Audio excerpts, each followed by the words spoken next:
Hey, welcome to Guitar Knobs, the guitars, gear, noise, and nonsense podcast, hosted today by these knobs. Tony Dudzik, Picadian. Hey, everybody, it's me. Welcome to the Guitar Knobs podcast. This is Todd.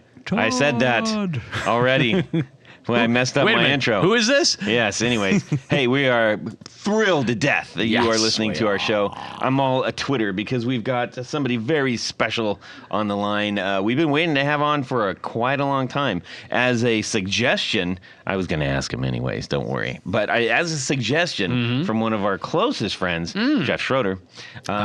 Name dropper. Yeah, well, no, he's just our friend, and he's been on plenty of times. So, anyways, without further ado, guest, who are you? My name is Jack Bates. Thanks for asking me on. I play with Jeff in the Pumpkins. That is correct. You answered all the questions very well. You're allowed to continue. Yes, and specifically, you are a bass player. I am indeed, yes. Do you say you're a bass player or a bassist? Probably bass player, I guess. Okay. It is a weird thing. It doesn't roll. A bassist is not. It doesn't roll off the. If I were a bassist, I would call myself a basso profondo.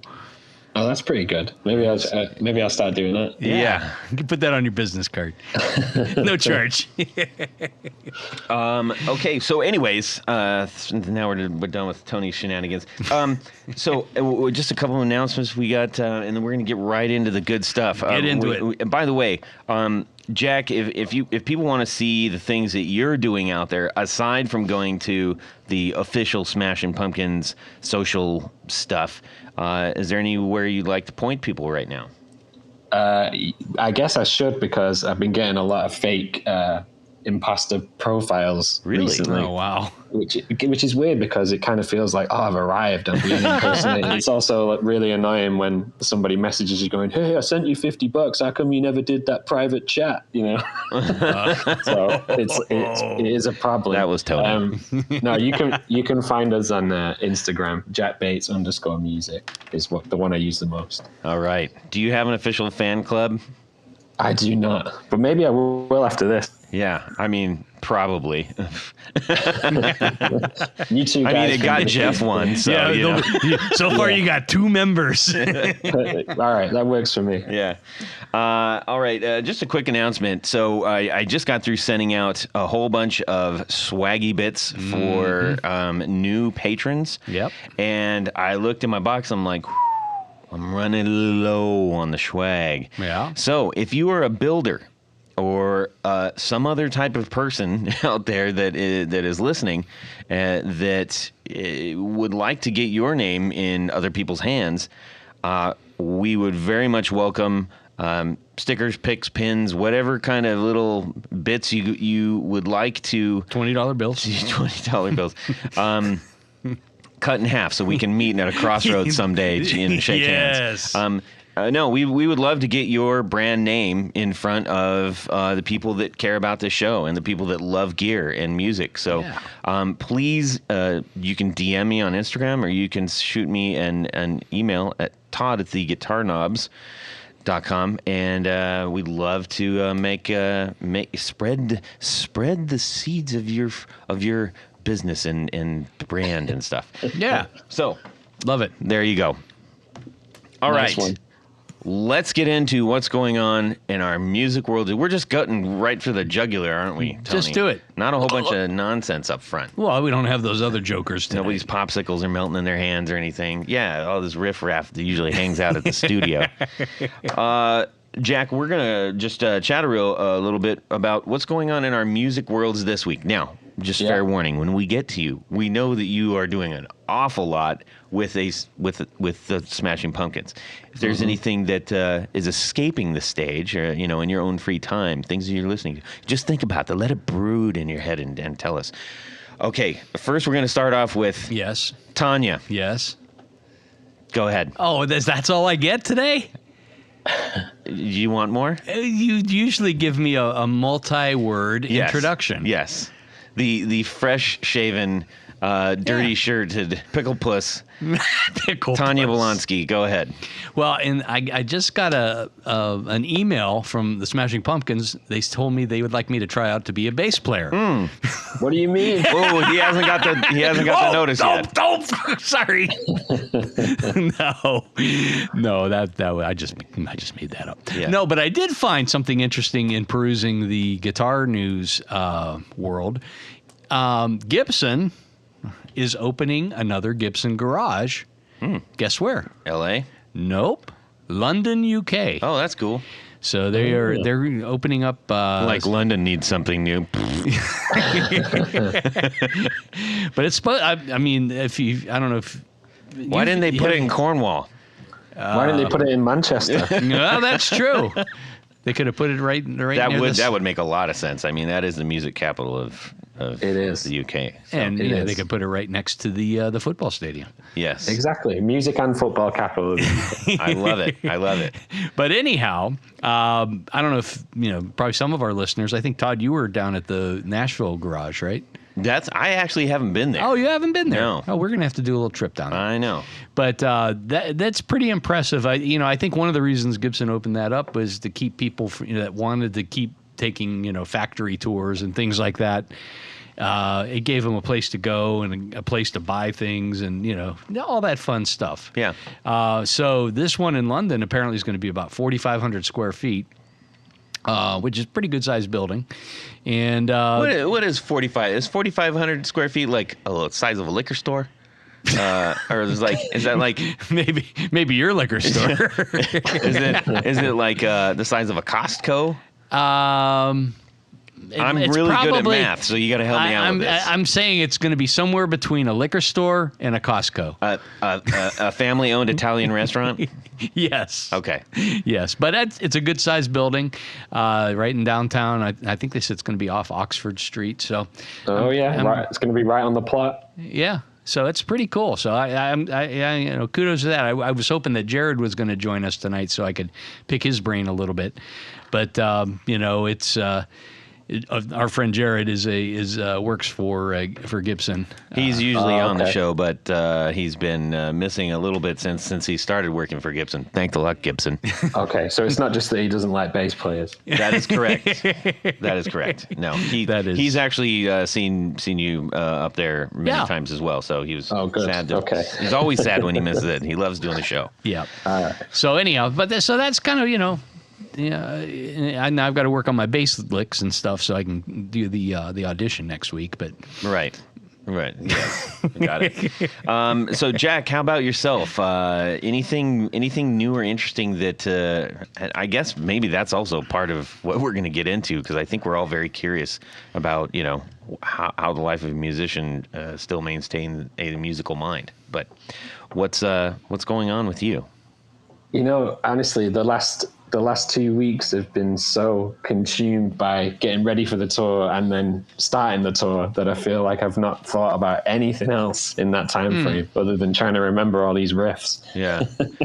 Well, let me ask you this: what's one of the favorite bands you've listened to recently? I was actually listening to Opeth today. I was going super heavy. Whoa. In my hotel room. Hopefully the person on the other side of that locked adjoining door wasn't getting too upset with me. Yeah, I was going heavy today. That's heavy. That'd be heavy. Yes. I do go there. Opeth, Gojira. I like all that kind of stuff. Yeah. I was just I can't remember if I mentioned this on the show maybe last time or something, but I'm not asking you, Jack, by the way, because I know you would. I was just looking at Tony. But anyways, point being, yes. you mentioned Gojira, and when so this has to do with Gojira, because I just randomly Googled or just looked into YouTube and said I don't even know what possessed me to do it, but there was a show that I went to several years ago at the Palladium in Hollywood, and Gojira was opening for Slayer. Oh, wow. Okay. And yeah, you can imagine. Anyway, so when Slayer came on, we did the thing, and I wondered, I was like, did anybody record this show? And somebody recorded the whole show. Someone records every show. Yes. And that was, maybe, gosh, it was maybe 10 years now, maybe. Anyways, and for whatever reason, I'm watching, and Kerry King's doing a solo, and this guy zooms in to Kerry King doing a solo, and I'm looking, and all of a sudden this face looks at the camera, and he zoomed in like pretty tight on the stage, and this face turns around and looks at the camera, like, that's me. It was weird to see me in the past, like looking at myself saying, "What's up, man?" You know, that's interesting. It was really bizarre, and it was only for like a moment. You know, you're like, "Oh, I know that guy." Yeah, it was wild. Anyways, and Jack, just so you know, we're recording this tonight, and we're missing the biggest show of all time, Motley Crue and Def Leppard at the Ohio Stadium tonight. Yeah. Oh, wow. Yes. I've actually seen that show. Have you? Yes. And then I stopped going to see Motley Crue. Yeah, I think the Crue is pretty much... yeah. Well, actually, you know what? The last thing I saw at Irvine Meadows, as we were talking about earlier, Jack, was it was Kiss and Motley Crue, and I bumped into John 5. Oh, wow. Accidentally. That's another little precursor to the future. Yeah. Oh, yeah. Right. Because who knew at that time? And then the coolest part about that, 2 nights later was Iron Maiden in the same venue. I mean, nice. It was amazing. Anyways, what a great couple of days that was. Are there any videos of that with you looking back at the camera? No. Too bad. No. That'd be really cool. But I did get thrown out of Irvine Meadows, literally thrown out on my keister, roughly, during Public Enemy, Anthrax, and Primus. Yes. Well, there you go. You must have done something really horrible to get kicked out of that show. Get kicked out? So, as you know, as Jack, as you know, but maybe other people don't know, Irvine Meadows Amphitheater was a fantastic venue in Irvine, Southern California, and it's a huge amphitheater. So the seats are, it's amphitheater style, so they go up, right? Well, this was at the time, if you think about the bands that were playing. So Public Enemy comes on, and they do Bring the Noise and Scott Ian comes out there, and and everybody's doing their thing. My pals said, "Hey, this would be a perfect time to send Todd forward crowd surfing." Well, you can't crowd surf on an angle. Oh, that's bad. So they threw me into a pile of people. Oh my God. And I, it was like, "Oh, sorry," and I went back to the thing, and then they did it again.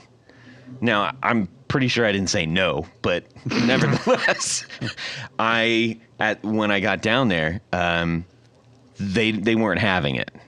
So they were trying to pull me in to give me the what for. Yeah. Meanwhile, the security guards were pulling on me, thinking I'm resisting.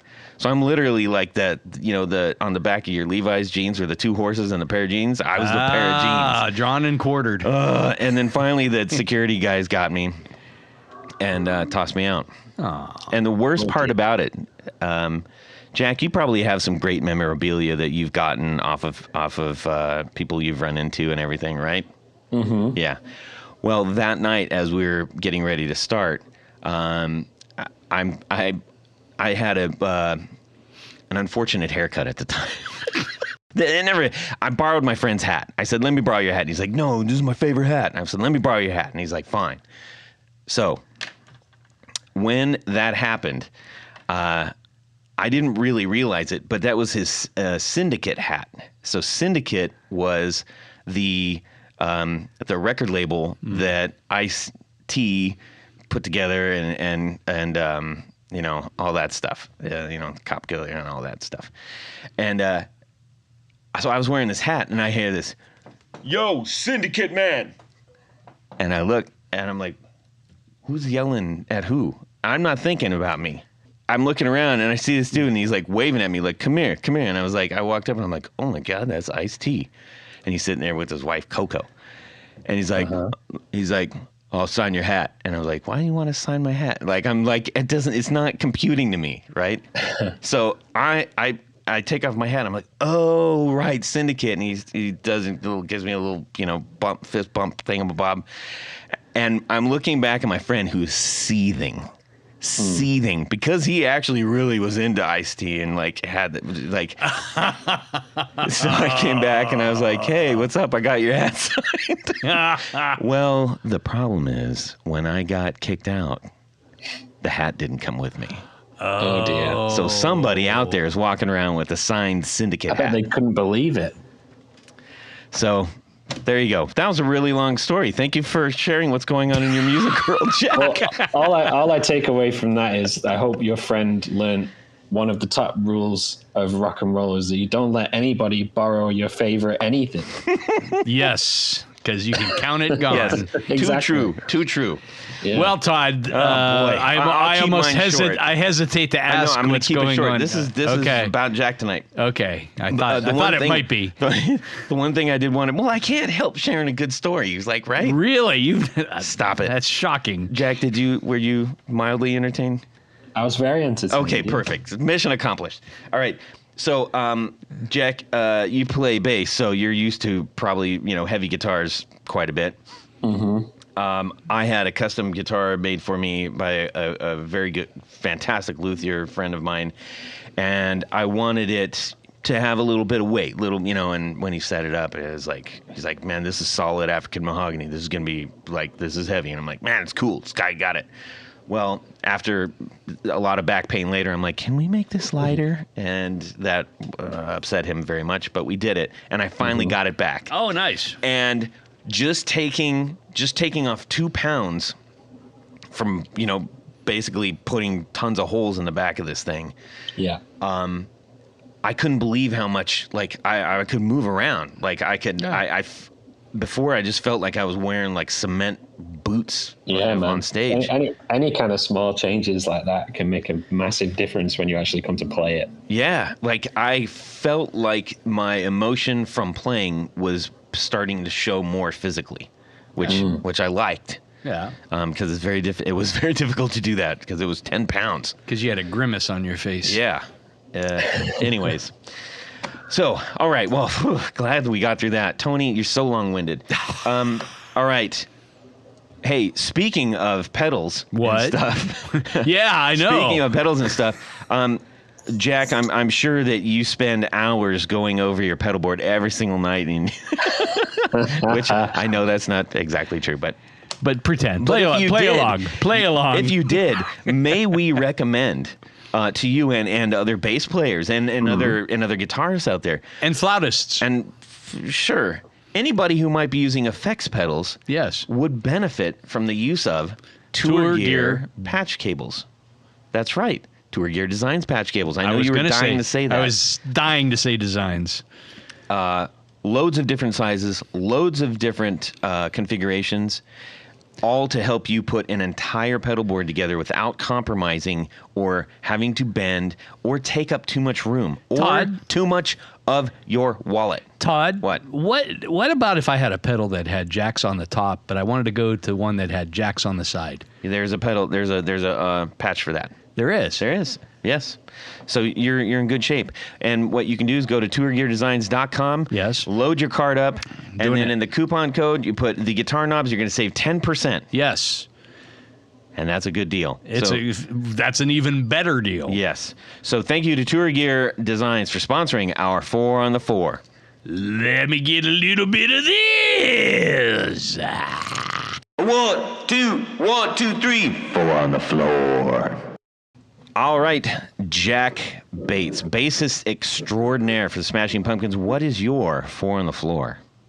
All right, so my first one would be, there's a bit of a backstory to it. So my father is a bass player who has a very specific sound. His name is Peter Hook. He played in New Order and Joy Division. Mm-hmm. And he found or stumbled upon a sound that he could only get from one pedal, which sort of went on to become his calling card. And when I don't play with the Pumpkins, I'm playing with his band, Peter Hook and the Light. And this is the first pedal that you need to get that sound, and it's the Electro-Harmonix Clone Theory chorus pedal, but it's got to be one of the old ones. I'm not talking about the reissues, I'm talking about the big vintage ones. Yeah, the big ones, the one that comes with its own plug, you know. Right. And they just, if you're looking for that Peter Hook sound, that's the pedal. And they're very temperamental, and they're hard to tour with just because of their age. We have to get them fixed quite a lot, but when you find one in good condition on eBay, it's always a very good day. So what about that specific pedal? Is it like a specific setting that he found, or is it literally just anything on that pedal? It's just, I mean, the Electro-Harmonix have put out new versions of that pedal, and people have tried to copy that pedal, and it's just, they just can't seem to get it quite as good. And it's just something special about that pedal. And it's interesting because I actually I was lucky enough to go to the Electro-Harmonix factory in New York, and I spoke to Mike Matthews, and he was like, "Oh, that pedal, yeah, that was a total mistake." I'm like, "What?" My dad based his entire career on that pedal. He's like, "Oh yeah, it didn't come out anywhere near how we wanted it to." I'm like, "Okay, I'll tell him that." And so my dad loved that. So it was I guess it was a mistake on their end, but something very good on my dad's end, that he found that sound that he was looking for and sort of became his thing, you know. And as soon as you hear that sound, you can identify that it's Peter Hook on bass. So I think he actually owes a lot to Mike Matthews' mistakes. And none of that came through with any specific guitar he was playing. I mean, I know he's played several of them, but that original sound that he had with Joy Division. I mean, do you think any of it is owned to that, or is it like that is the pedal that makes the noise? I mean, the pedal is 75% of it, I think. And then I think he was looking, I mean, when he was playing in Joy Division, his gear was really not very good. Yeah, he was a Rickenbacker, right? Well, it wasn't even a Rickenbacker. No, it was a Japanese. Hondo. Yep. Yeah, it was a copy. A Hondo Rickenbacker copy. And he also had a fake Gibson that wasn't very good either. And, because they just didn't have any money and they had rubbish equipment. Yeah. So it wasn't until he got a bit of money and started buying Yamaha basses that he really dialed in the sound. Gotcha. But the pedal is a big part of it too. Cool. I'm hoping that one day Electro-Harmonix will listen to us and put out the Peter Hook signature clone. Oh my gosh, I think it needs to happen. That would sell out like overnight. Yeah, exactly. So I'm keeping my fingers crossed. But that would definitely be the first one. Nice. Number 2. Now, number 2 is interesting because I've just been saying about how nobody seemed to replicate that old pedal.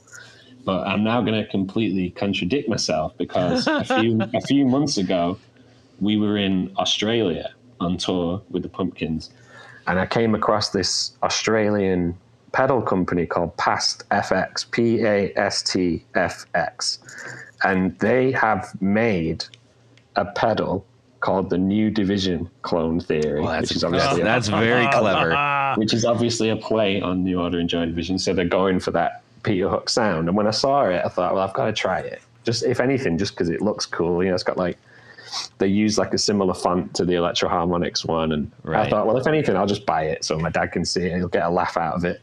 And I plugged it in, and it is honestly the closest one I've ever found to being as good as that old one. No kidding. So I would honestly recommend it to anyone. I've just had a 2-month break from working with the Pumpkins, and I went back and did 10 shows with my dad's band in the UK and Europe. And I was using this little Australian pedal instead of the big Clone Theory for the first time ever. And It sounded great. So I just wanted to give them a big shout out because they've done a great job in trying to replicate that old vintage pedal. It's definitely the best one that I've come across. And we've tried so many. And it looks like they've done, they've done quite a bit. I mean, that's kind of their whole thing, is that they're re-envisioning temperamental pedals of old. Yes, exactly. So this thing now, it's got the thing about the clone theory. There are some problems with it just because of its age. It's hard to tour with.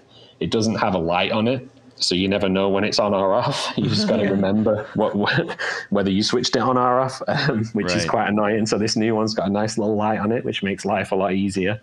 And it's also got another little blue light to indicate, the rate of the chorus effects, which the old one doesn't have. So it's got a few things that the old one doesn't have that are very useful too, right? As well as sounding brilliant. And it's got the edge button, which is like the bright switch on the original. Yes, one. Yeah. Because the original ones, I mean, sometimes we played a show in Mexico in March, and the old Electro-Harmonics clone theory was picking up the air traffic control from the airport, which is quite interesting while we were trying to play. So this one that's kind of cool though. It sounded kind of weird, right? Yeah, because the gig was right next to the airport. Yeah, so right out of Spinal Tap. Yeah, yeah, exactly. So this one has a few little nice new features that basically make it very useful compared to the old one, and it means you can leave the old one at home for the first time ever, which is sad, but also quite a compliment to Past FX that they pulled it off. Yeah, well, I think everybody, that's a new one for us. We love that's one of the things we love about this portion of the show, is that every single time we do it, we learn something new about some new pedal, and it's really fantastic. I can't remember whether I found it or someone told me about it. I think it might have been somebody sending a message, because I run all my dad's band's social media as well. And I think somebody sent a message there going, "Have you tried this? Have you tried this?" And I sort of dismissed it because we've gone through so many. And then I thought, I'll just go back and have a look. And I ordered one while I was in Australia, tried it, and it was brilliant. So thank you to that person who steered us onto that. Fantastic. How about number 3? So number 3, I've gone for a fuzz pedal, and it's the Diabolic Justin Meldal Johnson signature fuzz pedal by Maleko. Okay. Which is an amazing pedal, and usually with, I guess most bass players can probably attest to this. When you start using fuzz pedals, you tend to lose a lot of the bottom end of your bass sound. Sort of the fuzz effect can kind of take over from the bass almost. And Justin Meldal Johnson, who's an amazing bass player, who's played with Beck and Nine Inch Nails and various other bands, developed this fuzz pedal with Maleko, and it's designed so that you don't lose that bottom end. So you can have this amazing fuzz bass sound without losing your bass. So I do really like that one. That's, I need to get my bass player that. Gee, Merry Christmas. Wait, yeah, because that's one of the things. We've tried so many different fuzzes. And one thing that we ran across, we didn't run across it. Dr. No sent it to us, and it was the Colossus. And so we've been using that, which also has a bit of an octave thing on it too, which is kind of cool. But it's still, I think what you're saying is you get the clarity of the fuzz with the impact of the bass. Yeah, you don't lose anything when you. I mean, I tend to notice that if you're playing a song that maybe has a little bit of it that requires some fuzz, and you switch your pedal on, you can lose. It feels like, as we would say in England, the arse falls out of the track. You sort of lose that. You sort of lose that low end, and this pedal is designed to combat that, and it does it in a really good way. So thank you. That's great. That's 2 other people we get to try to get on the show. I love this. That's great. I'm familiar with Maleko for a couple of other pedals, but not this one. Yeah, it's cool, and it looks cool too. It's like bright blue and bright pink. Right, and it's affordable. It's $149. That's great. All right, bass players. I got mine secondhand from another bass player friend of mine, a guy called Fred Sublan, who plays in Deftones now. He put me onto that pedal. Oh, yeah, okay. I wonder if there was any Drew Foppy crossover with you No, there possibly was not. That guy knows everybody. I know. All right, cool. How about the last one? I think the last one people would probably find boring, but I just really like it, and it's easy to use. It'd just be a Boss DD7 digital delay. I just like it because it's simple. That would be one that I would always have on my board. Boss. I've never heard of. Yeah, little known company. Yeah, I mean, you can't go wrong with those. What I think is fascinating is in the delay line, right? In the DD line, we've had people who swear by almost every single number in the entire lineup. Yep. And they all have their different reasons for doing that, which I think is really interesting. Well, Jack, you've brought us to a rough grand total of 1,292 pedal options from our collective 4 on the floor. Brilliant. That's pretty great. Yeah, that's very nice. Ladies and gentlemen, you've been given 1,200 over almost 1,300 1 million options possibilities of recommends from people that you want to get those recommends from, not some Tony on the street, Yeah, that's cool. Hey, I got a pedal for you, kid. All right. Well, Jack, it's about that time we find out a little bit about you. What do you want to know? Well, we're gonna get into some lightweight stuff, but please feel free to offer up everything that you can. Let's just start just really quick. You're going on your 10th consecutive tour in 9 years, if you know what I'm saying.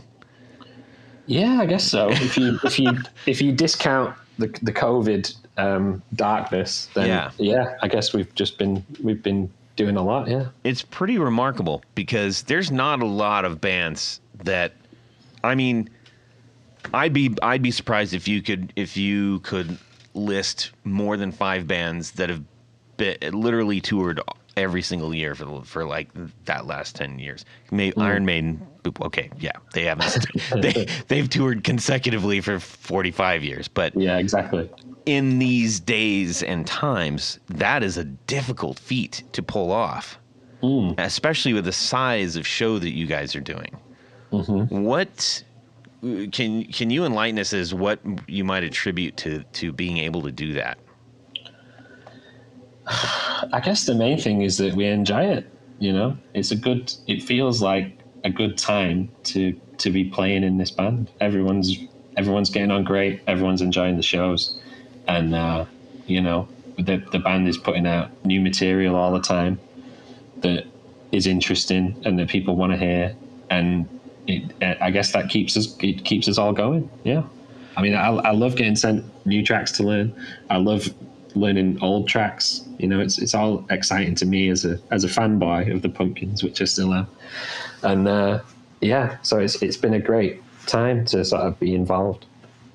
Now, in those tours, you've literally been all over the world. There's probably maybe only 3.5 countries that you've never been to, right? and Antarctica. Yeah. Now, well, they'll shoot a video there for some reason, I'm sure.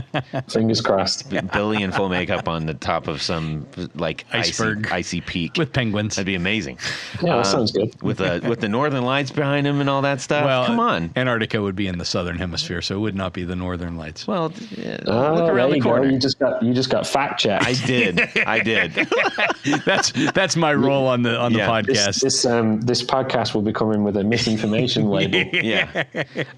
That actually reminds me of something I saw recently, which was they were reporting it was like Trinidad and Tobago are going to send a rocket to the moon. It was like a news story that they were doing. We're going to send a rocket to the moon, and then the U.S. scientists said to the sun. And they said, you can't send it to the sun, it's going to melt. And they said, well, we're going to send it in the nighttime. Oh, man.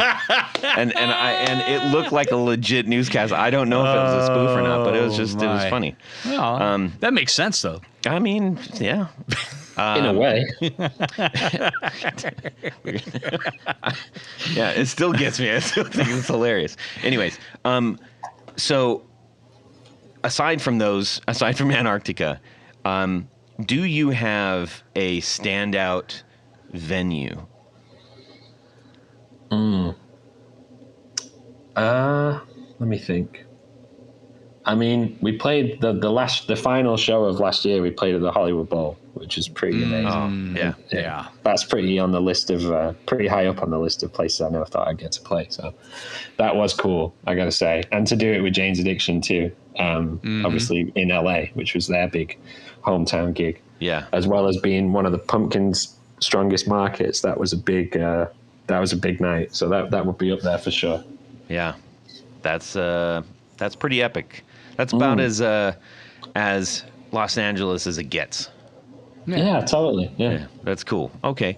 How about in all of these tours, have you just been on like a band lineup that you're like, this is a dream state right now?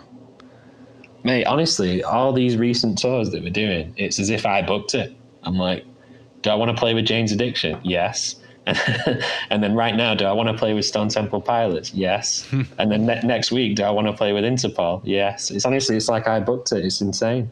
Oh, wow. You mentioned Jane's Addiction, and Jane's Addiction was a massive influence on me early on. Me too, yeah. Oh my gosh, Eric's my favorite bass player of all time, for sure. Well, there we go. That's where I was going to go with that. Yeah. Is knowing that if he was an influence, have you taken any of what Eric does into your own style ever? I think so. It's weird when I talk to Eric, because it's kind of like a full circle moment, because I will tell him how much I love and am influenced by his bass playing, and then he will tell me how much he loves and was influenced by my dad's bass playing. So we sort of have this weird full circle kind of connection, which is fun. Nice. That is cool. Yeah. We were lucky enough to see Jane's open up for Pumpkins here in Cleveland, and that was pretty epic. Yeah, man. I knew that tour was coming for a few months before it was all announced, and then I found out just a couple of days before the tickets were on sale that Eric was coming back. So that was huge. Honestly, that was like one of the biggest stories in, I guess, for lack of better terms, alt rock and roll, and I don't know how long. I mean, because it's been 15 years. Incredible.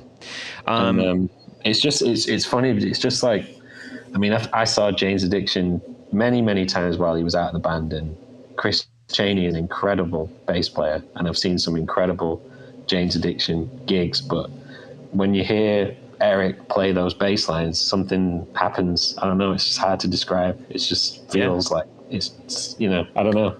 Something happens, and something good happens. Yeah. It just feels right. It felt right that he was back playing those tunes again. It was fun to be able to watch it every night. I can imagine. I mean, it was so special from the audience. I can only imagine doing that every night, and then probably eking out some sort of a kinship with Eric too. So. Oh yeah, totally. He's super nice. Yeah, and we text a lot about Manchester United because he follows my football team for some reason. Even though we're not doing very well. Yeah, no, that hasn't been a good run as of late. But no. So we mentioned touring. We're going to talk. I just want to talk about this a little bit. We do have some questions I'm going to pepper in. So let me get off of our line of thinking here. We got a question from Michael Van Zant, one of our supporters, and this is a guy who. When he was at the Pumpkin show, I believe, I can't remember which show. It might have been like Chicago. He was like FaceTiming me while he was watching it because he knew I liked it. Right. And I was like, man. So he's a fan of the show. He's a supporter of the show. And he's like, in the midst of all this, you know what I should do? I should show this to Todd right now. And it blew me away. It was a very touching thing. Yeah, that's nice. That's nice. He loves the Pumpkins. Okay. Right. Okay. So he gave us a couple of questions here. First, what were you originally attracted? Were you originally attracted to the bass guitar? I think for me it was just kind of a default situation, just that we had bass guitars in our house because of my dad. And I just started picking it up when I was 11, 12 and getting excited when I learned how to play Smoke on the Water or something equally easy. And then it all just kind of progressed from there. So it was more sort of the default instrument in our household. Now, do you ever pick up, a regular guitar, or maybe pound on the piano a little bit, or drums? Oh, no, I'm terrible at most other instruments. I can play a few guitar chords, but I would never want to do that in public. especially not when you look at the 3 guitar players that I'm playing with. Yeah. nobody wants to hear me play guitar, trust me. Speaking about picking up the bass in your house, were you initially drawn to your dad's music, Joy Division and New Order?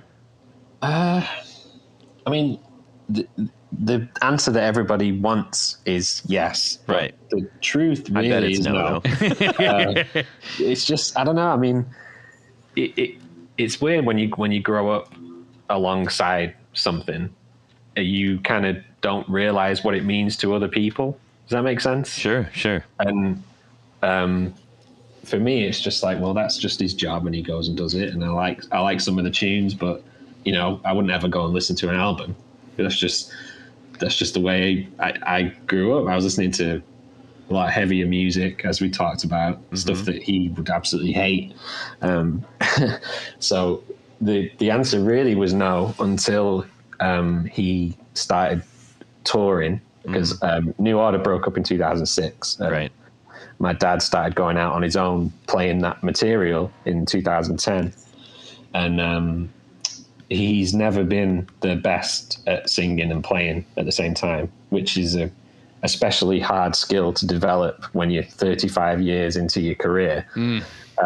So he came up with the idea of having 2 bass players in his band so that he could sort of come in and out on the bass while also doing the vocals. So that opened up a spot for a bass player in his band. So that meant that I would be learning and doing deep dives into that material. So 2010 really was where it all kicked off for me with Joy Division and New Order. And now I absolutely love the music and totally get it. But when I was a kid, it kind of didn't really register until I had to. No, that makes perfect sense. Quite interesting. That makes perfect sense, because I think, kids always want to rebel against, their parents or what their parents are listening to for the most part. So, that makes total sense. And it must be exciting now that, they're kind of touring again and stuff. Yeah.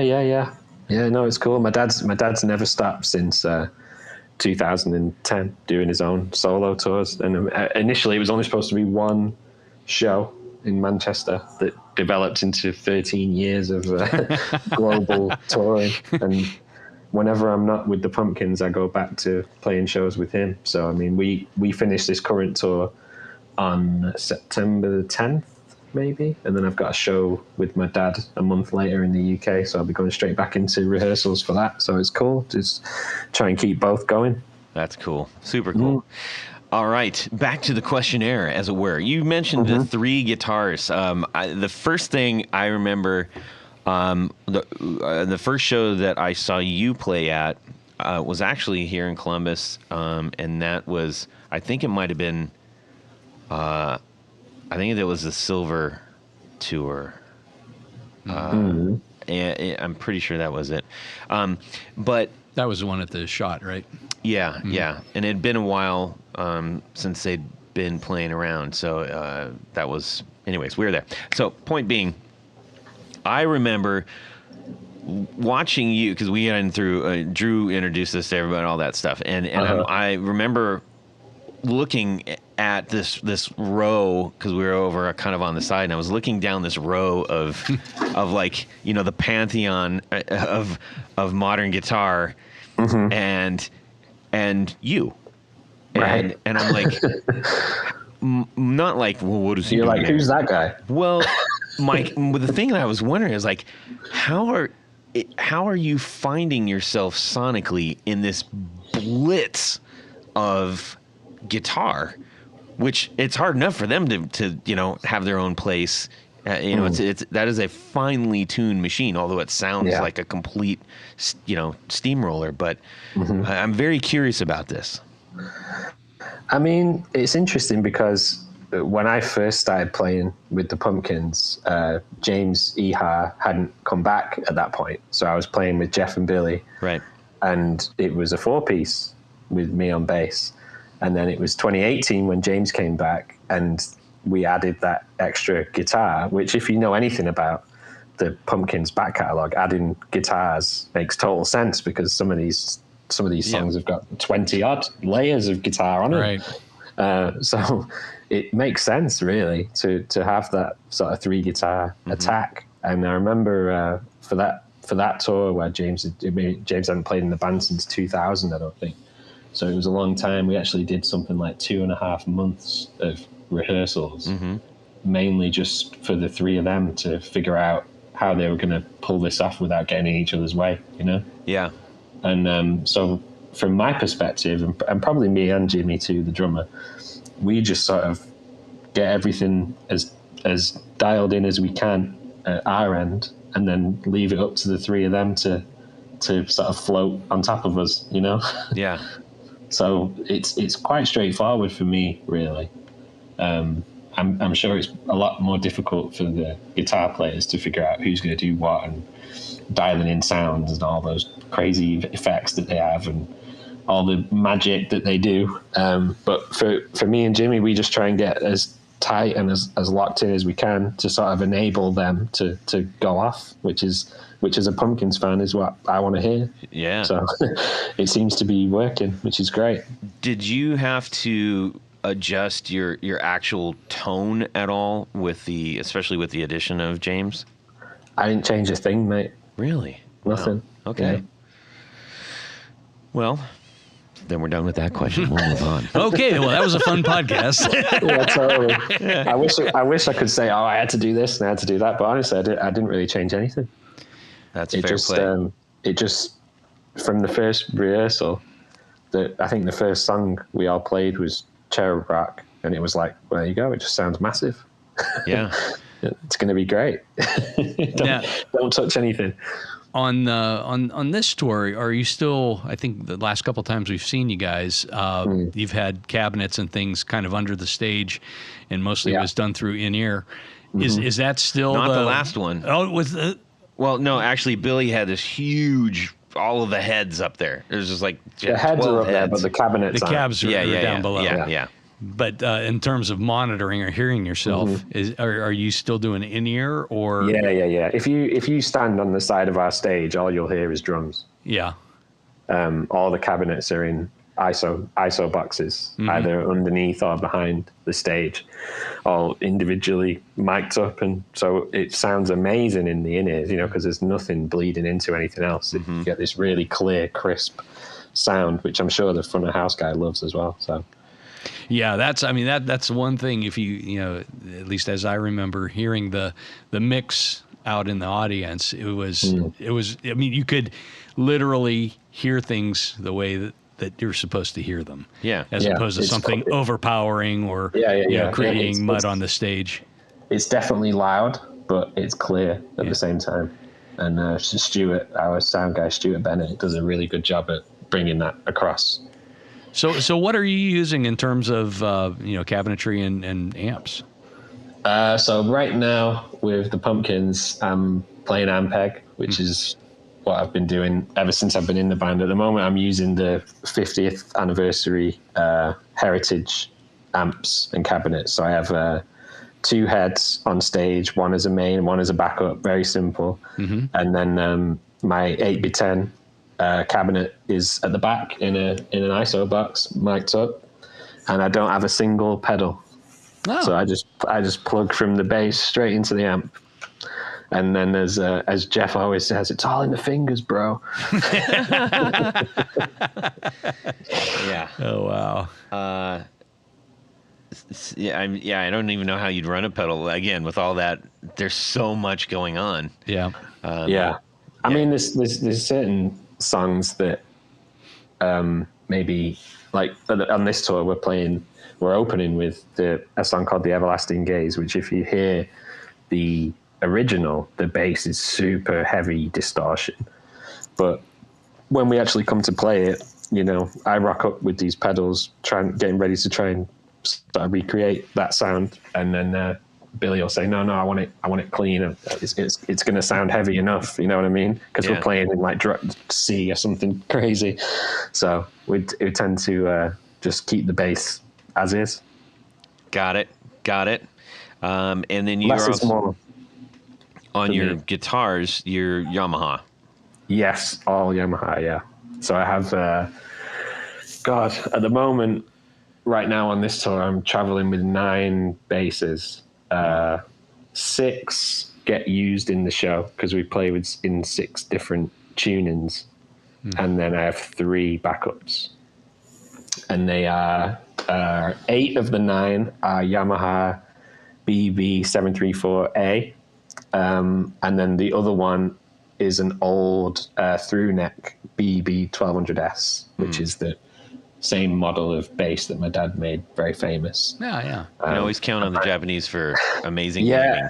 weaving. No, I mean it's interesting because my dad's got a lot of these BB1200S active guitars, and they don't come up very often, and when they do, he tends to buy them all, which pisses a lot of people off. And when we were in Australia again, this was a very fruitful trip to Australia in April. I came away with a new pedal and a new guitar. Someone was selling a BB1200S in sort of natural wood finish, which I'd never seen before. Usually they're all this kind of dark red color. I'd never seen one like that before, so I thought, well, I've got to buy it. And I'm using it in this show, and it's got a different sound to the rest of my guitars just because it's a through neck, Nice. Are you favoring that one? I'm using it on one song, and I'm already thinking like for the next tour, I've got to use it more. Yeah. Because it just feels really good. But like you were saying before about the weight of guitars, it's like 3 times as heavy as all the others. Mm-hmm.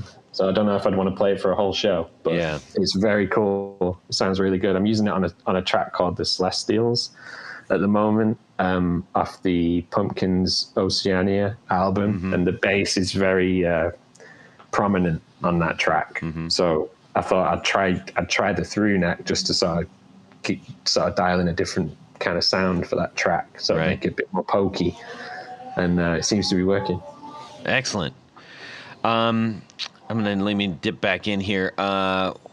Here's this one is from Nicholas Poppin. What is your favorite pasta? You know what, right? I like making pasta that's dead simple with I'll make like spaghetti, and then I'll just use olive oil, chili flakes, garlic, and lemon juice. That's it. That's all you need. A little bit of pasta water, and then just bind all that together. I promise you will not look back. Simple, cheap, and very filling. How about some Parmesan cheese?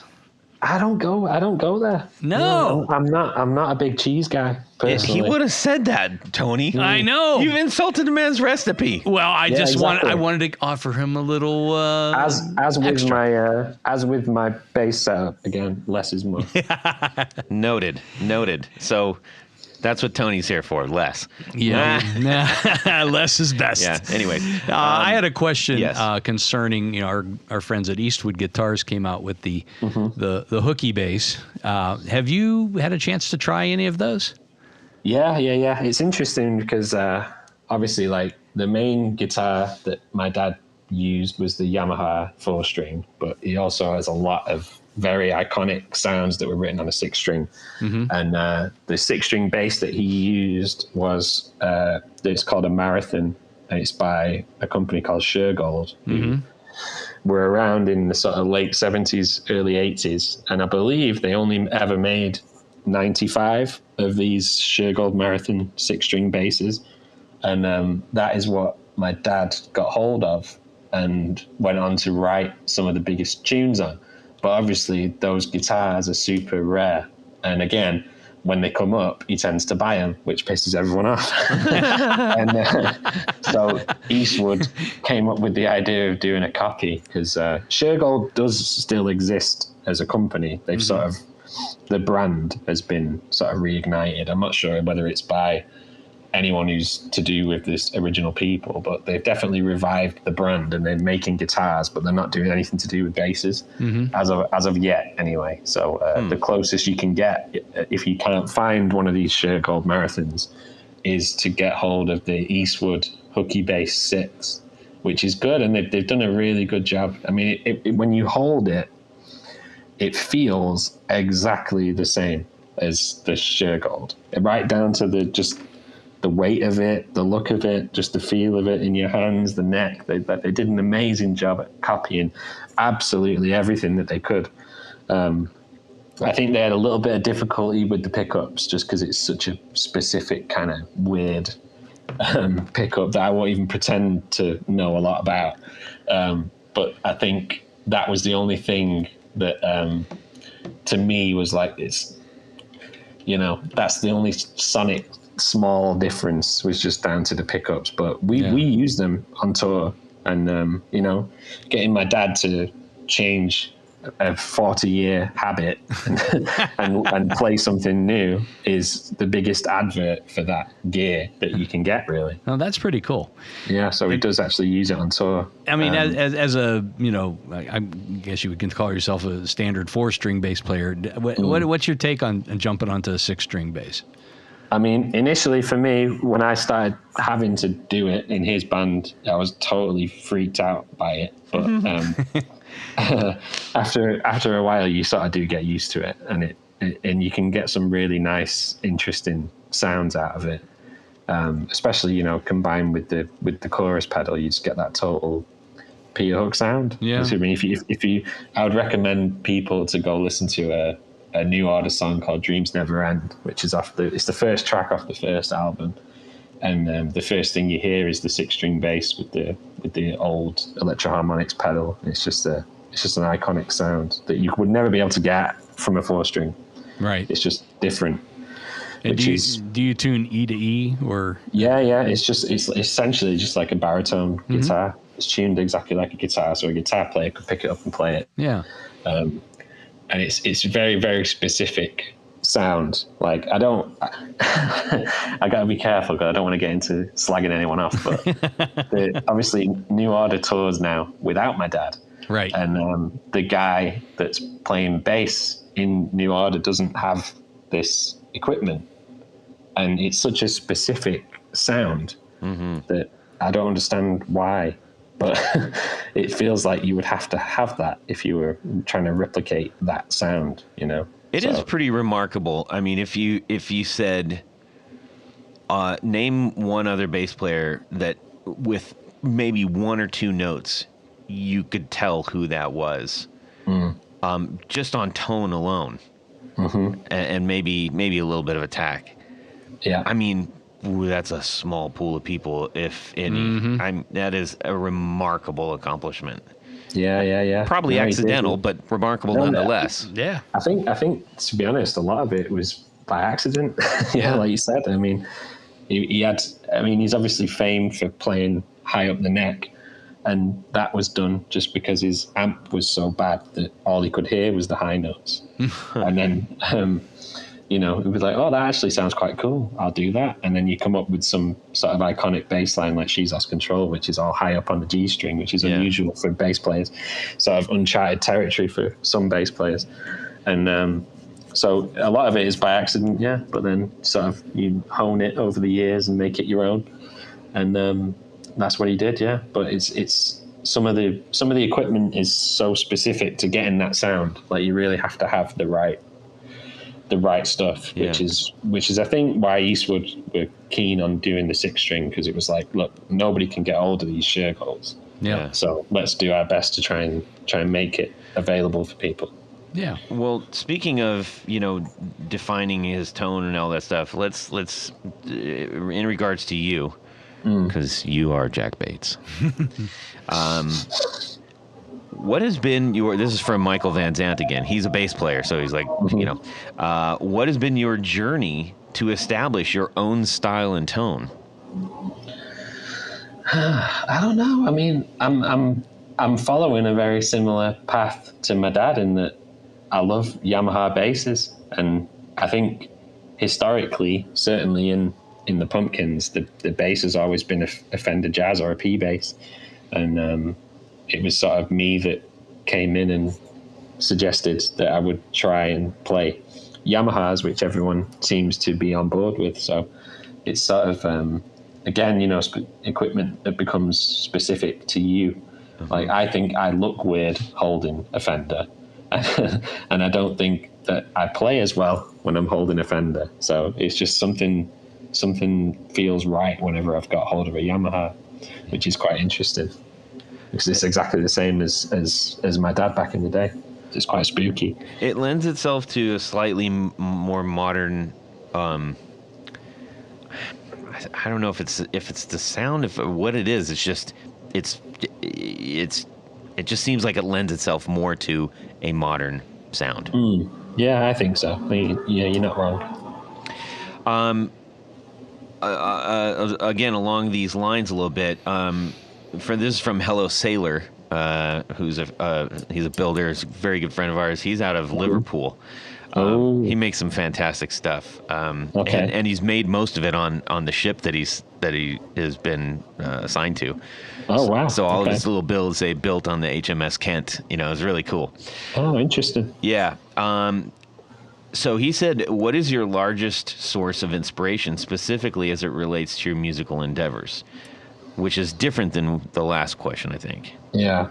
No, I mean, I get inspired very much by the people that I'm around, and I look at someone like Billy Corgan, who's just never stops writing and putting out great new material that stands up amongst some of his classics, and that I find that really inspiring, just how prolific he is at putting out music. And and then I look at everybody else in the band, Jimmy Chamberlain, someone who's dedicated their life to their instrument for 50 years at this point, and still gets up in the morning and practices. That's inspiring. And people like Jeff and James, who never stop tinkering with things on tour to find the exact right sound that they want. It's like the relentless pursuit for perfection, which I find very inspirational. And then, I have to look no further than my dad, someone who's achieved so much over a 50-year career that is very inspiring. So I don't have to look too far from home to get that inspiration. That's I like that sentiment. Yeah. That's really solid. Now, you mentioned Jimmy practicing a lot. Do you find yourself practicing a lot, or do you find when you're touring that's kind of all of the playtime that you need? I mean, I've been lucky. If you don't count the COVID break, I've been lucky to kind of been going nonstop. So then when I get home, I don't tend to play that much. Mm-hmm. But I probably should practice a little bit more than I do. We'll give you a pass. We'll give you a pass. Well, that's what Billy told me. You should practice a little more. Yeah, exactly. No, I mean I do play at home, but certainly not as much as I could. Let's be honest. Yeah. Well, after a couple hours on stage and everything else, that probably wears out your hands a little bit if you do it for weeks on end. Yeah, exactly. I mean, it's funny with me. It's like when I come off a tour like this one, this is like an 8-week tour, I'll think like, wow, I've just played more bass in the span of 8 weeks than I did in like the previous 6 months or something. So when you think about it like that, it actually evens itself out. Jack, we got a couple more questions for you, and then we'll round third and head home. Okay. Okay. Let's see here. This is from Stax Effects out of Long Beach, over near Huntington Beach. There. Oh, it's close to where I am right now. Yeah, that's correct. He says, "What is your typical bass recording setup? It sounds killer." I'm assuming that in that question is also like, is that different than your live setup? No, it really wouldn't be. If I was recording, I'd just use exactly the same stuff as I would play. Because simple is better. Yeah, for me, yeah. Yeah, totally. I'm tracking. No, yeah, that can be the title of the podcast. Simple as better. No, I mean, I like to keep things simple, and because that way there's less things that could go wrong. Right. That's what I like to do. Now you were talking about your basses. This is a quick one, I think. You started out basically on the Yamaha basses, as you were told, as you told us. Do you still have your first bass? This is from Brad Winters. Yes, I do have it. It's a Yamaha RBX 370, and it's dark green, covered in very childish stickers that I got on it when I was 12 or 13. And I still have it. Yeah, it's at my house in a soft case in the attic. Yeah, wow. I still have it. I've not played it for a long time, but I do still have it. Yeah. Yeah. Tony just made a bow shape. Totally.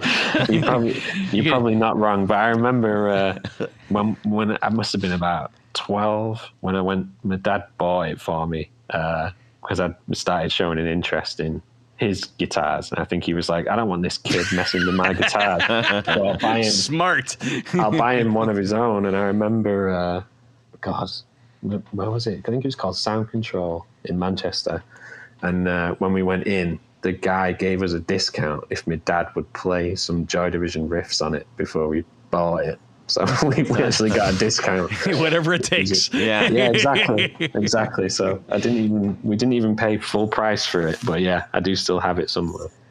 That's great. Now, if you were not playing with the Pumpkins, who would be the, I guess, a dream tour, or even for maybe a night or two, if it wasn't for a full thing? Well, it's interesting that you should say that, because in a few days we're going to be joined on tour by Interpol. And that would be the answer for me. They're fantastic. So I'm very excited to be touring with them, because that is one of my dream spots if I could fill in for. I know that Brad, the bass player, has been there for a very long time and does a very good job, but if they ever needed someone, I will literally be there. Early. Have guitar, we'll play. Yeah, exactly. Put me in, coach. I'm ready. Right. Now, and I've got a suit as well, so I'll fit in. Of course, you have to. Yeah. Yes. I think this is one of my own personal questions. I'm very curious to know, you landed this big, you're known for being in the Pumpkins at this point. Early days, what was that like coming up, and how did you leap from there into the Pumpkins? Well, I mean, I started playing when I was about 12 or 13, and then I had a very short-lived band with my next door neighbor for a few months, and then kind of didn't really go anywhere. So I'd just be jamming along at home and learning songs and whatever. And then, I was still going to college and uni at this point, so it wasn't really something that I devoted a lot of time to. And then it was really just a case of my dad putting his band together in 2010 that sort of fast forwarded me to dropping everything and becoming a musician. And so I started touring in his band 2010, and I still play with him now, which is great. Obviously less because I'm out with the Pumpkins quite a lot, but I still like to float back in when I can. And ever since 2010, every time we've gone to Chicago, we would invite Billy down to the show, either just to watch or to get up and play with us, which he's done several times, because my dad and Billy have got a very long-standing friendship going back to probably mid to late 80s. So I guess that would be where Billy saw me playing and thought, when we got to 2015, thought maybe he could be a good fit for the Pumpkins. So it all sort of progressed quite naturally, really. And it feels like everybody just feels like family, even at the first rehearsal at the Pumpkins. Obviously I was really nervous, but I kind of felt like I knew everyone just because I'd been going to so many Pumpkins gigs and been backstage with my dad to say hello and met everybody. It it wasn't like a total stranger coming in. I felt like everybody kind of knew me and I kind of knew them, and that certainly helped with the nerves. But that wasn't to say I wasn't nervous, because I was. Well, but yeah. I know that you certainly made a friend in Jeff. He spoke so highly of you multiple times. No. I mean, this is the thing. I mean, it became. I thought in 2015, like, yeah, this is just going to be one tour, you know. And I knew that I'd made really good friends on that tour that I would keep forever, like Jeff and certain members of the crew. But I still didn't think I'd still be doing it all this time later. So it is quite amazing. And you know, yeah, it was Jeff that called me to break the news to me that they wanted me to come play with him. I'll never forget that. That was cool. That'd be a great phone call. I was stood outside of a venue called Republic in New Orleans, about to play a show with my dad. And I think it must have been like April 2015, and it was, oh, hey, we're going on tour in June and we don't have a bass player. And then obviously I said, yeah. You know, but then as soon as I hung up, and I went, what have I just got myself into? And then I remember going back in, everyone was like, you're all right, you look a bit pale. And I'm like, yeah, I'm fine. I didn't tell anyone for like a week or so. So I could sort of process it myself. But how did you break the news to your dad? I can't, you know what? I can't remember the exact conversation. I think the first thing he said was like, what am I going to do? You know, because he had shows, which is a very valid question at that point. Yeah. And, you know, because I do a lot in my dad's sort of organization, you know, as well as playing the bass. I do all the merch, and I do all the websites, and I do all the social media. So it is quite a lot. And he was a bit... you got to earn your allowance still. Jeez. Yeah, exactly. Well, he was a bit worried, I think, just about like what's going to happen when he's gone. He's going to do all that. Yeah. And I still do most of it. Obviously, I can't do the bass playing, but I still do everything else, even though I'm not there. And then as soon as he'd sort of done a few gigs without me, things got a bit easier, because he was like, okay, I can do it. You know, you go and do your thing, and then you'll come back. And, you know, so we sort of, as soon as he'd done it once, it was like, okay, we can do it without him, which is what I was saying, you know, there's plenty of people that we can get to do this. And we've had a lot of people who've filled in for me over the years who've done a great job. Daryl Clarkson was the first guy. He's a very good musician from Manchester. And then we've had, Fred Sablan, who I mentioned before, has done it. Who's now playing in Deftones. He's played with my dad. A guy called Mike Squires, who also has a podcast called Couch Riffs. He played with my dad for a tour. And the guy that's filling in for me at the moment is a really, really talented musician from Liverpool, funnily enough, called Paul Duffy, who also plays in a band called The Coral. I'm familiar with The Coral, yeah. Yeah, they've got a show next week where Paul will be playing. So it's quite fluid at the moment. I sort of do the gigs I can do, and Paul does the gigs that I can't. I do the gigs that Paul can't, you know. So it's actually working out quite well at the moment. Nice. Yeah, so it's cool. Well, if you run out of people, I think it would be pretty amazing to get one of my absolute favorite bass players up there, Manny. Oh, wow. Yeah, that'd be interesting.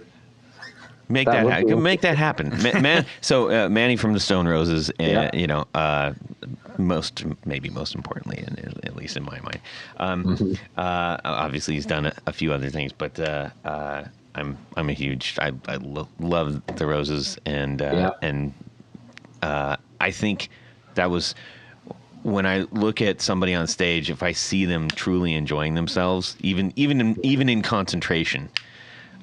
That makes an impact on me. And that was one of the first people that I think I remember ever really seeing, like, wow, that dude's having the time of his life. Yeah, he loves playing, for sure. Yeah. No, don't rule it out. Could happen. Well, Jack, this has been an absolute delight talking with you. We have one little segment that we insist on doing with our guests, and it's called... It's Would You Rather? No, what's this Ethel Merman thing? I like the Ethel Merman version. Hey, would you rather? I don't know what that is. All right. It sounds ominous. Whatever's coming. All right. Tony? So this week's Would You Rather. Yes. Yeah, and usually, just to give you a little pre-explanation, the Would You Rather generally involves choices that you have to make that sometimes are not great. Okay. It's sometimes the lesser of two evils. Well, this week's Would You Rather is based on two of my favorite bass books. The first is Geddy Lee's Big Beautiful Bass Book of Bass, the Geddy Lee collection. And the second is Bass Culture, the John Entwistle collection. So two bass players, right? Yep. Yeah. Here's the twist. And there's an evil genie, you see, that grants you this wish. But the evil genie is just being a little bit mean this He's week. mischievous. Yeah, mischievous. He's a green man leash. Yeah, there you go. So here are your two options. You can choose to play John Entwistle's Fenderbird, which is a Thunderbird body with a bolt-on Fender neck, with Rush, but you also have to sing like Geddy, which begs the question, does Geddy sound like a regular guy, talk like a regular guy? I know him, and he does. Thank you, Pavement. The other option is to play Geddy Lee's double neck Rickenbacker, which is a bass neck with a 12-string neck, in The Who. So I mean, straight away, I would. I'm guessing you're not going for the double neck. No, straight away I would pick the option that did not involve singing. By default, I would have to go for the double neck. Well, you will have to sing "My Wife," though. That was the John Entwistle song. Nobody wants to hear me sing, mate. I'll tell you that. But I have got there's two weird connections since you brought that up. So a few years ago, I actually bought Geddy Lee's Big Book of Bass for my dad for Christmas. Nice. And he loved it. So that was the first connection. And the second connection is that I have actually played two of John Entwistle's bass guitars. Oh, no kidding. Because my dad bought two of them at auction after he died. Which two were they? He bought an acoustic, which he's still got. I can't remember for the life of me what make it is, which is really bad, but I can't remember. But it's a really nice acoustic bass, which is the only bass that he writes on these days. Oh, wow. Which is cool. So it's sort of had a second lease of life with another legendary bass player. Neat. And then he bought an electric one. Again, this is going to be really bad, but I can't remember. I mean, there's so many. I wish I knew. If I knew we were going to talk about it, I would have done my research and asked my dad what it was. But we'll save it for next time. How's that sound? He had that and has since sort of sold it on. But we did have two in the house for a while, which that's really cool. That's pretty cool. Yeah. And speaking of heavy guitars, that was the heaviest guitar I've ever seen in my life. Oh yes, the aux could carry some heavy basses.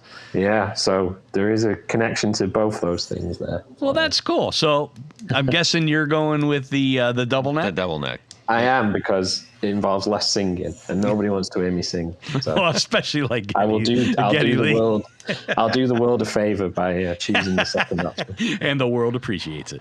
Yeah, no problem. Well, for myself, I'm going to join you, even though those double neck Rickenbackers are extremely heavy and kind of hard to play. But I think I would get a kick out of playing the 12-string neck.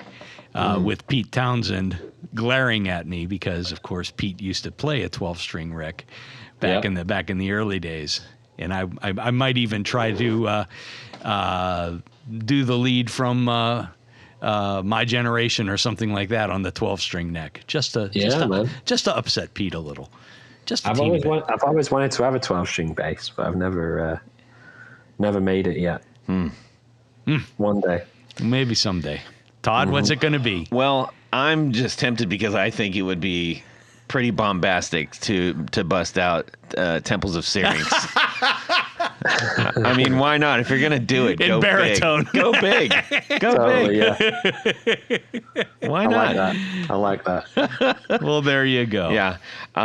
We got to thank a few people. I've never seen just to wrap this up. I'll just say I've never seen my dad as blown away as he was when we uploaded the photo of him with the big book of bass, and he got the like on Instagram from Geddy Lee. He was very. That's cool. He was very, very happy. That's cool. Like nice. A little kid. Yeah. Look. Yeah, totally. He likes me. He really likes me. Exactly. That's neat. That is actually kind of neat. We are going to say thank you to a few people, and then we're going to let Mr. Jack Bates go and have a good time out with his pals. I think that's right. So at this point of the show, Todd, you are correct. There is a special group of people we love to thank. These are our executive producers. Now, you might be wondering what an executive producer is. Well, an executive producer makes this show possible. How do you become one? Very easy. Head over to patreon.com/The Guitar Knobs. Check out a couple different levels in which you can participate. Become a sponsor, a patron, a hero. A hero, indeed. Of the podcast. Yes. Each level comes with some very nice thank you gifts, as Todd alluded to earlier. And we can always use some more, so send in those stickers and pics and anything else that you want us to give to our listeners. But as an executive producer, Todd, there's one thing more. Do you know what that is? They get to have their name read on the thing. Your name read on the thing. That's what I'm going to do right now. So special thanks to these executive producers.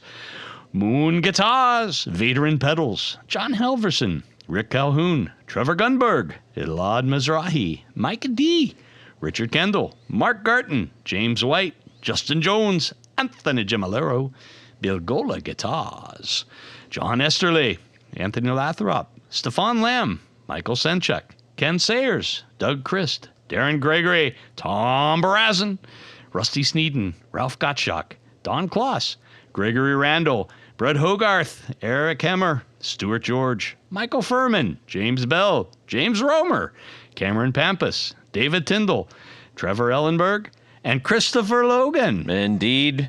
Thank you so very much. Oh, wait, Todd, but there's more because we have a very special group of executive producers. We call them our Grand Poobahs. Yes. These fine folks get a fez to wear upon their heads. Mm-hmm. They are the top of the heap, the cream of the crop. Number one. Top of the heap. Yes. So special thanks to these Grand Poobahs. Tommy Manasco, Ricardo Iguereda, David Kaminga, Brandon Wound Pickups, Hex Matos, Michio Murakishi, Bob Crouch, Jack Cadian, Sam Jett, Tyler Rhines, LSJ Music Company, John Williams, James Pennington, Adam Johnson, Steve Keys, Cody Foster, Science of Sound, Brian Robison, Jonathan Jerusik, Corey Nigro, Michael Van Zant, Tim Nowak, Jonathan Daly, Martin Cliff, Sean S.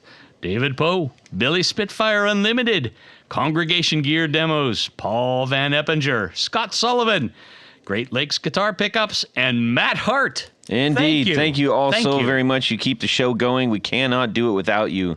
If you're interested in joining that illustrious crew, please check out Patreon, the Guitar Knobs, and we'll send you some really cool bits. We're about to give away a couple of DIY pedal building kits from Copper Sound. So that's the kind of stuff, among many others. As we go into fall, we tend to get more of that stuff. So we're excited about this.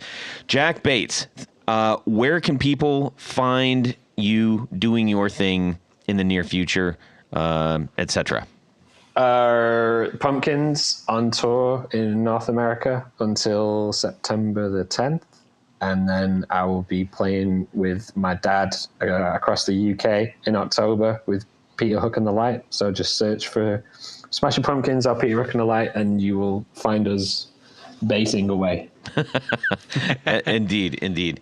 Tony, where can people find you? Head over to pickguardian.com. Check out some of the things that I have available for sale right there on the website. But by and large, what I do is custom work. So shoot me an email. Let me know what you need, what you're trying to do.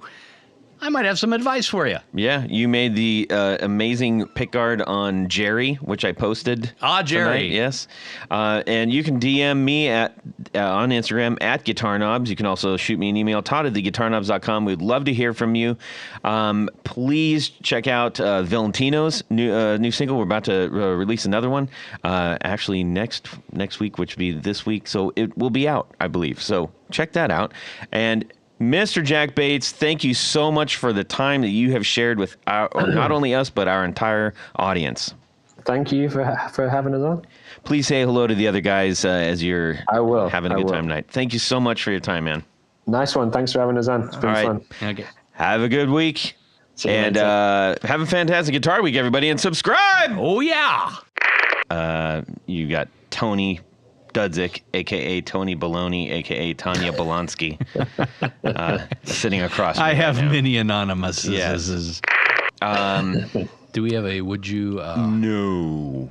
Okay. We need that, and you're going to do it. Oh, for God's sakes. Man, I do. That's the I mean, one thing. I've got to do everything around here. Everything. So this will be a 5-hour exploration, deep dive. No one wants to hear me for 5 hours, mate. Well, you don't know Todd. Todd will eat up 2.5 of that. That's enough. Oh, wait, did we lose Jack? We don't actually have a podcast. We just wanted to talk to you. It's all an elaborate hoax. Yeah. So we get into that. Oh, sorry. Ask him all the questions don't answer. now. Don't answer that Ask question. him Do not answer that question. Oh, Yeah. dear God, Todd. No. All right. All right. I'll work on it. You got to massage my feet, too. I don't want to. All right. What kind of podcast is this? Yeah. And away we go.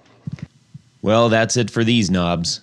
Please visit our Patreon page at patreon.com/The Guitar Knobs. Visit our website at theguitarknobs.com for all of our past episodes, 4 on the Floor blog, and other good stuff. You can connect with us on social too at our Facebook page and share your gear and stories on our Facebook group. Also, be sure to check out our Instagram at Guitar Knobs. Catch you next time.